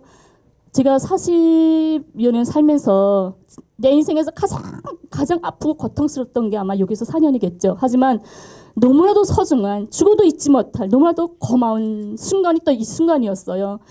제일 어려울 때 옆에서 내 눈물 닦아주고 내 손 잡아주고 힘내주고 그런 너무나 정말 너무나도 여기 남녀동포분들의 따뜻한 정을, 인간의 정을 느낄 때 정말 우리는 달리는 될 수 없는, 아무리 발버둥 쳐도 달리는 될 수 없는 우리는 한 형제야. 우리는 오늘 꼭 우리는 하나가 되어야 돼. 하건 정말 절감하게 되는 것 같아요. 예, 목사님 어떻게 그 김연희 씨 문제가 사실 우리 분당 구조 속에서 굉장히 독특하고 특이한 경우이면서도 앞으로 그 분단을 해결해 나가는 데 있어서도 아주 좋은 사례가 될 수도 있다는 이런 생각 드는데 어떻습니까? 사례는 뭐 예. 지금부터 계속 진행 중인 것 같고요. 함께 힘을 합쳐서 힘과 용기를 내도록 좀 우리가 독려하고 함께 해야 될 것 같습니다. 제 개인적으로는 이게 뭐 송환, 이탈 이런 차원이 아니고 그 범죄에 희생당하신 거예요. 제가 보기에는 그 인신매매에 희생당한 거예요. 착취를 목적으로 이어 무력 행사, 강박, 납치, 사기, 기만, 권력 남용 등을 통해 사람을 모집, 운송, 이송, 은닉 또는 인수하는 행위를 우리가 인신매매라고 세계적 유엔의 기준으로서 한번 적용을 해본다면은 자본주의 환상을 브로커가 심었잖아요. 안 간다고 이야기하는데 강제적으로 팔았잖아요. 국정은 결합했잖아요. 범죄 행위에 희생을 당했기 때문에 당연히 인도적으로 도리적으로 고향으로 돌려가는 것은 어떤 법 적용 전에 희생자를 구제하는 것은 당연한 이야기고 거기에다가 또 형제 자매 우리 동포지 않습니까? 그 자식을 보고 남편을 보고 부모를 보러 가려고 하는데 뭐 다른 이야기가 무엇이 있겠습니까? 그래서 이런 이야기들을 우리 그 남쪽에서 그 인연적으로 이렇게 이용하거나 또 국내 정치로 이용하지 말고 정말 동포애적으로 범죄에 희생당한 우리의 큰 동족을 가고 싶은 고향으로 잘 갈 수 있도록 이렇게 해주는 관점의 전환들을 만들어내야 될 것 같습니다. 이 힘은 아마 여기 모인 모든 분들과 우리 남쪽에 있는 많은 우리 국민들이 힘을 모아서 이 일을 이루어내면은 화해와 평화와 통일에 아주 큰 반석을 만들 수 있는 큰 운동의 족적을 남기겠다라는 생각을 한번 해보고요. 그 일이 앞으로 불길처럼 좀 일어나기를 간절히 바랍니다. 예. 목사님 말씀하셨듯이 저도 김연희 선생님 그 사례를 보면서 찾아보니까 인신매매라는 게 꼭 강제적으로 뭐 어떻게 사람을 납치하고 이런 것만 떠나는 게 아니더라고요. 유엔에서 규정한 아까도 얘기했듯이 보다 더 광범위하게 여러 가지 그 본인의 의사에 반하는 사기 또 뭐 유인 이런 행위들을 모두 포함해서 규정되어 있기 때문에 실제적으로 목사님 말씀처럼 그런 사실상의 그 범죄 행위에 의해서 본인의 의사와 무관하게 이 남쪽에 그 들어오고 또 본인의 의사에 관계없이 40여 년을 산 고향과 가족의 품으로 돌아가지 못하고 있는 그 김연희 선생님 꼭 돌아갈 수 있도록 힘을 모았으면 좋겠습니다. 김연희 쌤 사례를 보면서 우리 분단이 얼마나 반인권적인가 또 우리 안에 분단 의식이 이게 얼마나 강고한지 이런 것들을 다시 한번 돌아볼 수 있는 그런 계기였습니다. 김연희 선생님께서 전에 이런 말씀하셨어요. 통일이 언제쯤 될 수 있겠느냐 이래. 본인이 생각하기에 남과 북이 있는 그대로 인정하고 남과 북이 다른 것을 서로 불편하게 느끼지 않을 때 그때면 우리가 통일하지 않겠느냐. 사실 이쪽에 남과 북의 생활을 동시에 하면서 사실 굉장히 훌륭한 통일 강사이자 통일 교육자가 되셨다는 것을 그 말을 들으면서 저는 느꼈습니다. 그래서 남아서 남쪽 국민들에게 이 통일 교육하고 다니는 게 실제로 통일에 헌신할 수 있을까 하는 욕심이 사실은 저는 조금 들었습니다. 그렇지만은 어쨌든 고향으로 가셔서 고향에서 활짝 웃을 수 있는 모습 볼 수 있게 되게 우리 함께 기원하고 마음을 모았으면 좋겠습니다. 오늘 이것으로서 김연희 선생님 평양 주민 김연희 씨의 송환을 위한 토크 문화제 마치도록 하겠습니다. 큰 박수로서 마무리하도록 하겠습니다.